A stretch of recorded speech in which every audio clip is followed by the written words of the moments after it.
Class 10-এর English টেক্সটের lesson number 6 sea fever আমরা আজকে একটু আলোচনা করি। Sea fever is a very famous poem written by Edward John Masefield or John Edward Masefield, famous British poet, writer and poet laureate, obviously poet laureate রাজসভার কবি of the United Kingdom from 1930 till his death। 1930 সাল থেকে Britain সাম্রাজ্যের তিনি রাজসভার কবি ছিলেন, রাজ পরিবারের কবি ছিলেন এডওয়ার্ড জন মেসফিল্ড, এবং 1930 সাল থেকে 1967 সাল পর্যন্ত দীর্ঘ 37 বছর 38 বছর সময়কাল ধরে তিনি এই পদ অলঙ্কৃত করেছেন। He is also remembered as the author of children's novels The Midnight Folk and The Box of Delights। এই চিলড্রেন্স নভেলস, শিশু উপন্যাস, শিশু সাহিত্যের ক্ষেত্রেও তিনি তার অবদান রেখে গেছেন।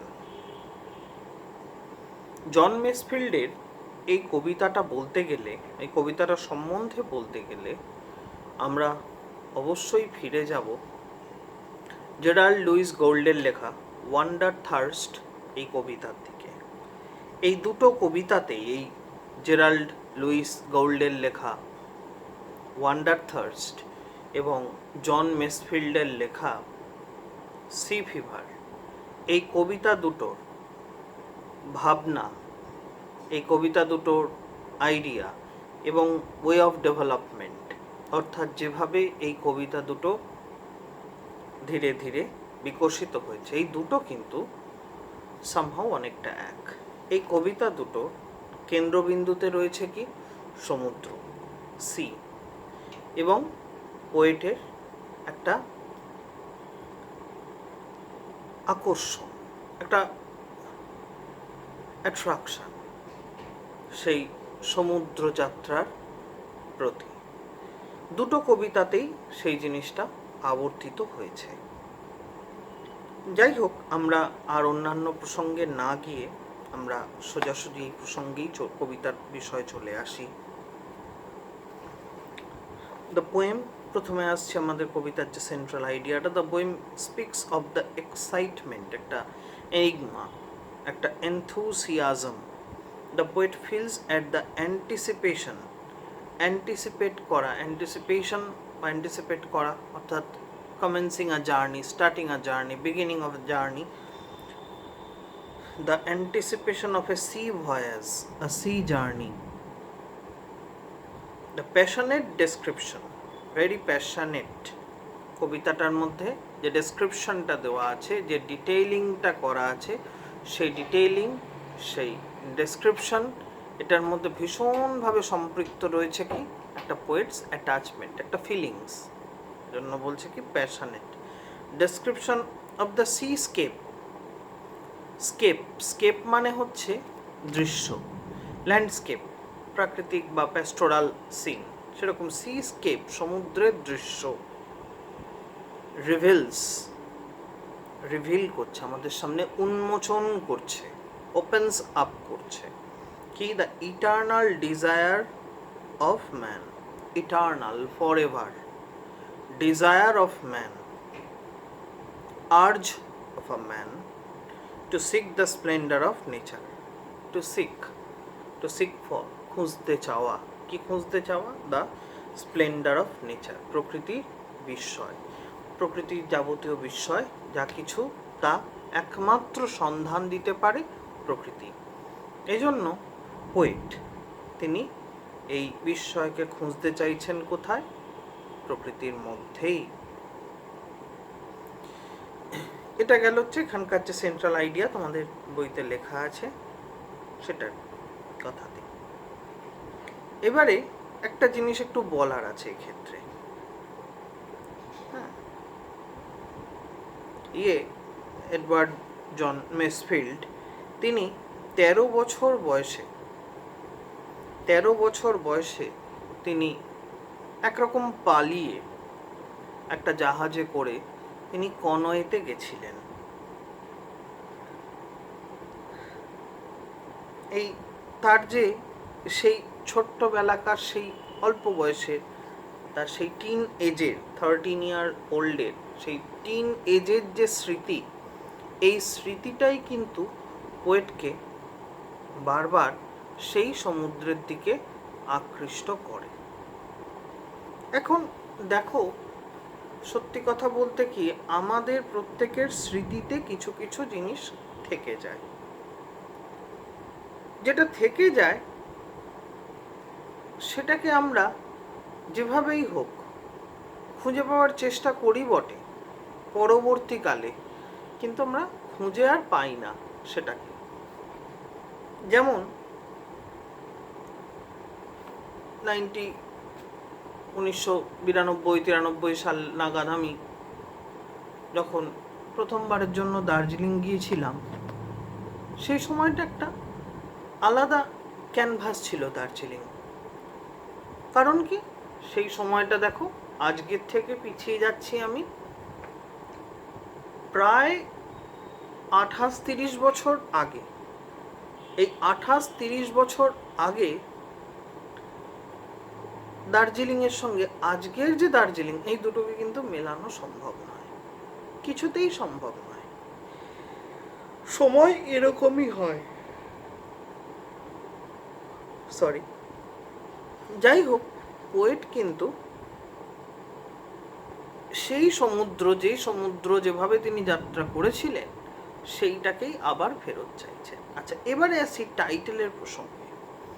এই কবিতাটার মধ্যে দেখো, সি, দুটো শব্দ রয়েছে টাইটেলের মধ্যে, একটা সি আর একটা ফিভার। সি অর্থাৎ সমুদ্র, আমি আগে সাধারণ অর্থ বলি সমুদ্র, আর ফিভার, ফিভার হচ্ছে কি, ফিভার হচ্ছে একটা এলিমেন্ট আমাদের শরীরে, একটা ইনফেকশাস আউটকাম। এখানে সি দিয়ে কি বোঝাচ্ছে? এখানে সি দিয়ে বোঝাচ্ছে একটা ভাস্টনেস, একটা লিমিটলেস এক্সপ্যানশন, লিমিটলেস, যার কোনো সীমা পরিসীমা নেই, প্রসারিত, এক্সপ্যানশন, প্রসারিত একটা অংশ। আর ফিভার শব্দটার মধ্যে দিয়ে বোঝাচ্ছে কি, অ্যাটাচমেন্ট, একটা আর্জ, একটা excitement which is yet to be fulfilled.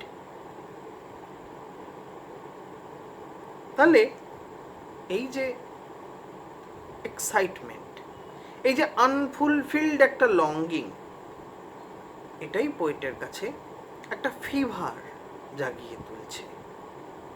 এটাই পোয়েটের কাছে একটা ইনফেকশাস চার্ম জাগিয়ে তুলছে। এই যে ইনফেকশাস কথাটা আমরা যেমন রোগের ক্ষেত্রে ব্যবহার করি, আবার দেখবে তোমরা কিছু কিছু ভালো ক্ষেত্রে আমরা ব্যবহার করি। যেমন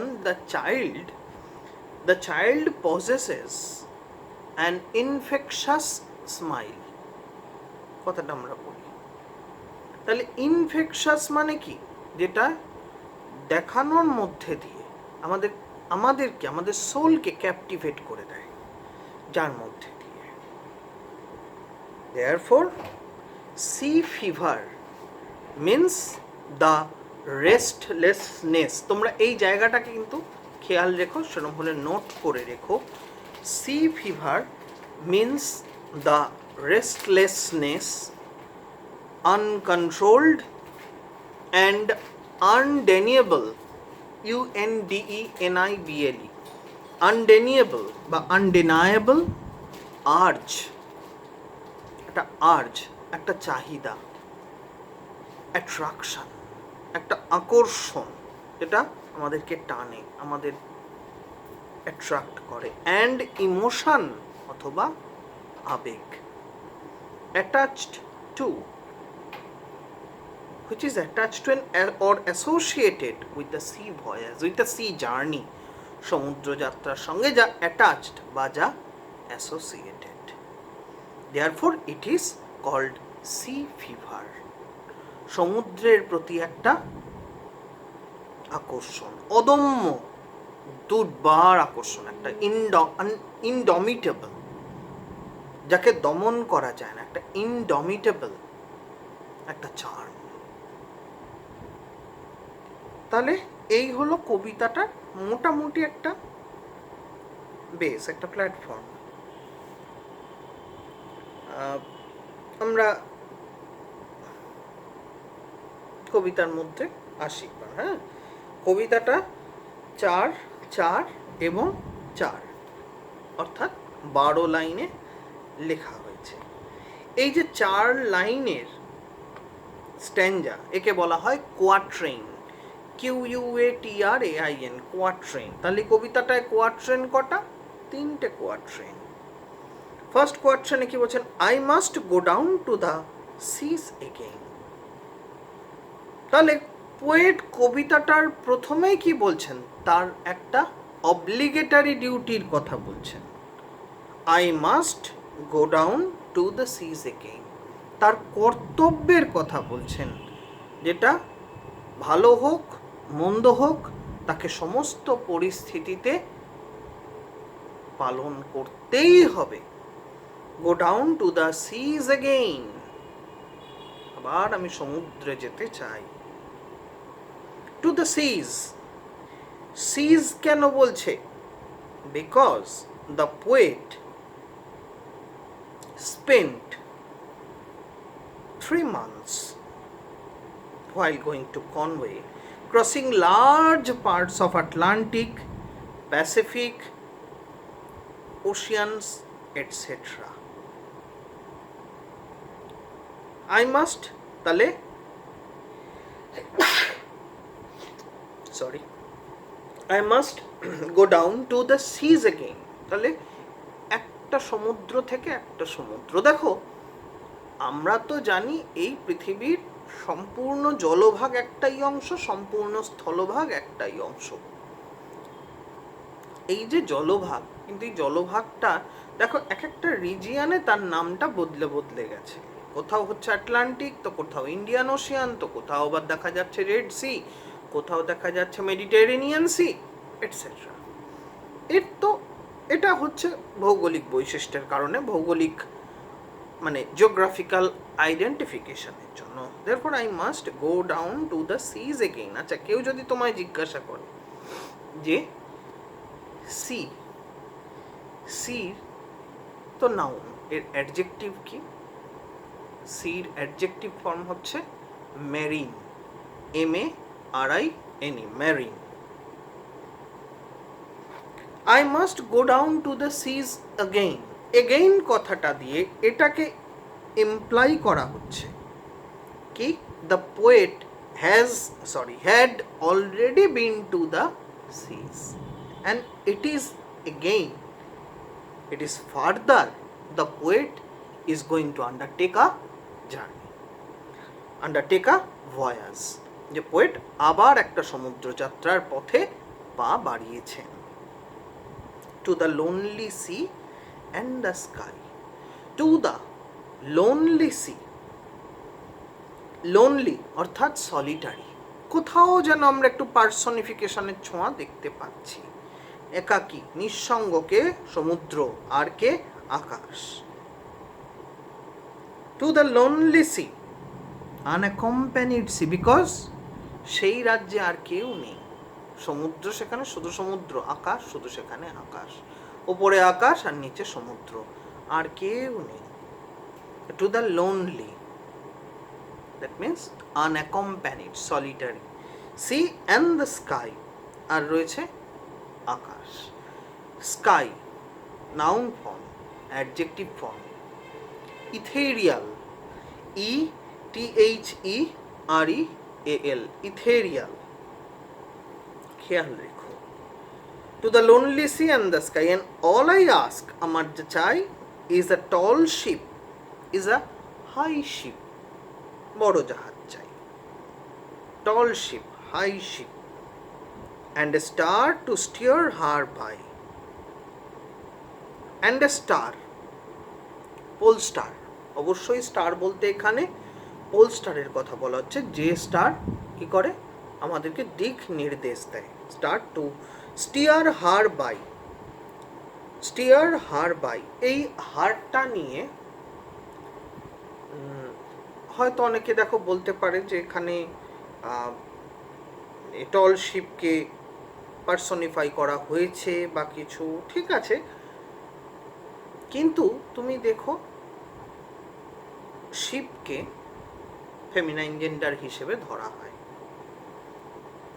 ঠিক আছে। তো তাহলে steer her by, steer, steer করা মানে কি না, টু কন্ট্রোল দ্য মুভমেন্ট, গাড়িতে বা বাসে লরিতে বলো, হ্যাঁ, একটা স্টিয়ারিং থাকে, একটা গোল চাকার মতন থাকে, যেটা দিয়ে বাসটাকে বা লরিটাকে বা ট্যাক্সি গাড়ি, তোমাদের প্রাইভেট গাড়ি যা আছে দেখবে সেটাকে, গাড়িটাকে ঘোরানো হয়, বাম দিক ডান দিক ইত্যাদি ঘোরানো হয়। তাহলে steer her by, to control her by, and the wheels kick,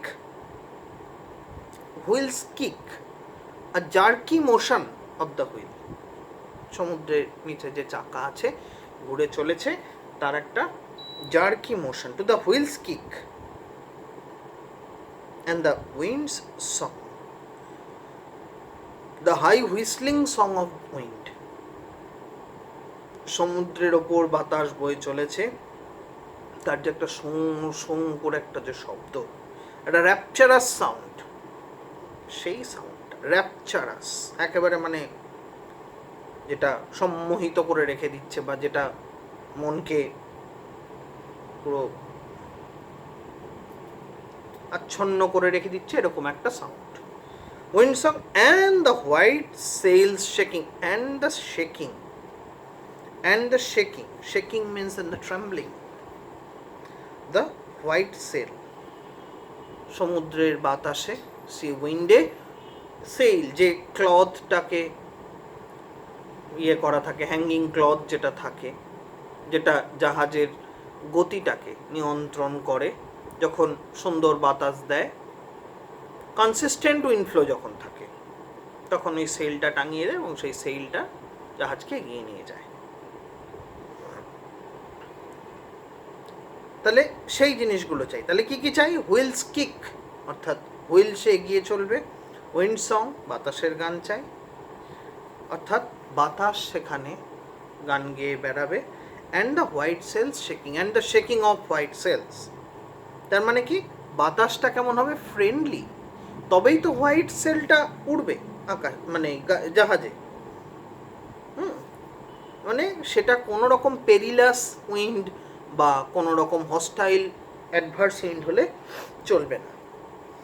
and grey mist, foggy, একটা cloudy mist on the sea's face, grey mist তার মানে কি নেচারের কিছুটা অ্যাডভার্সিটিও সে চাইছে, পোয়েট চাইছেন, কারণ নেচারের সবটা ভালো তো তুমি পেতে পারো না, ওই জন্য সমুদ্রের মুখে the initiation of the journey সেখানে চাইছেন, and a grey dawn breaking, আর কি চাইছেন? A grey dawn, the breaking of a grey dawn, এবং এক গ্রে ডন, একটা মিস্ট ফুল, একটা কালারলেস, একটা ভীষণভাবে ডাল অ্যান্ড র্যাব একটা dawn, dawn is a day break, সেই সময় সেই রকম একটা ডন তিনি চাইছেন। That means the grey dawn heralds a new day, heralds a new day. এই গ্রে যে কালারটা, এই গ্রে কালারটা এখানে সিম্বলাইজ করছে কি? From darkness to light. আবার দেখো যখন টুয়াইলাইট গ্রে হয় তখন কি বোঝায়? From light to darkness. Okay, I must go down to the seas again, আমি আবার যাব সমুদ্রে।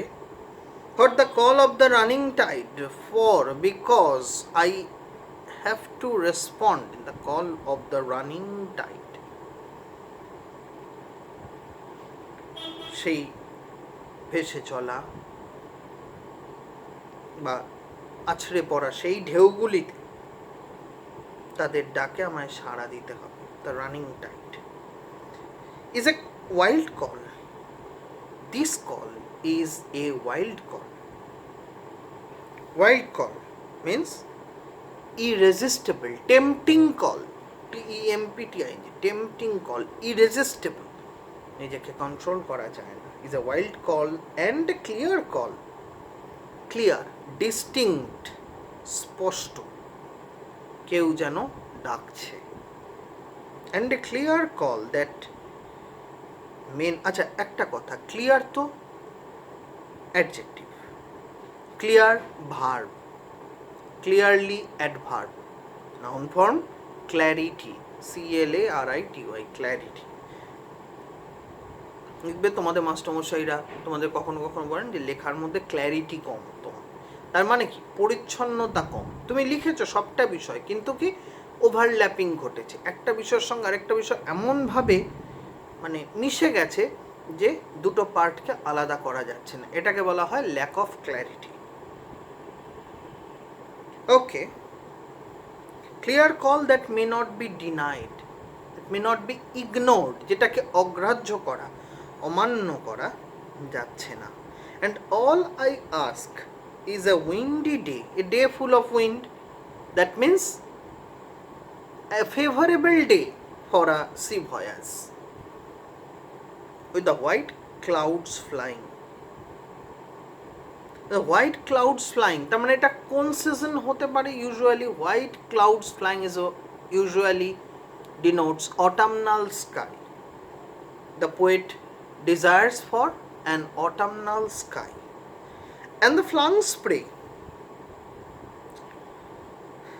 and the flung spray, spray মানে হচ্ছে জলকণা, জলবিন্দু, জাহাজের গায়ে জল ধাক্কা লেগে যে জলোচ্ছ্বাস তৈরি করে, ড্রপলেটসগুলো, ওয়াটার ড্রপলেটস তৈরি করে, সেটাই হচ্ছে spray. And flung, flung, flung হচ্ছে ছিটকে ওঠা, thrown up. Flung spray and the blown spume, and the blown spume, blown, blow, blew, blown, taken away by wind, sorry,